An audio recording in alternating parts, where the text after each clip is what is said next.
आज तो इतना जोर से मारूंगा कि इसे आसमान में पहुंचा दूंगा। बाप रे, ये फुटबॉल है कि क्या है? इसने तो मेरी कमर ही तोड़ दी। जिंदा रहा तो आज के बाद कभी फुटबॉल नहीं खेलूंगा।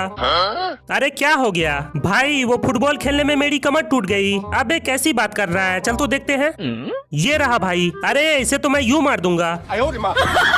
बाप रे, ये फुटबॉल तो सच में खतरनाक है। इसने तो मुझे भी नहीं छोड़ा। अबे तुम दोनों को क्या हो गया भाई? वहाँ एक फुटबॉल पड़ा है, उसने हम दोनों को घायल कर दिया। ये कैसी बात कर रहा है? चल तो देखते हैं। ये देख भाई, इसी ने हम दोनों को घायल किया। जरा साइड हटना तो मैं एक शॉट मार के देखता हूँ। बाप रे, ये फुटबॉल तो सच में खतरनाक है।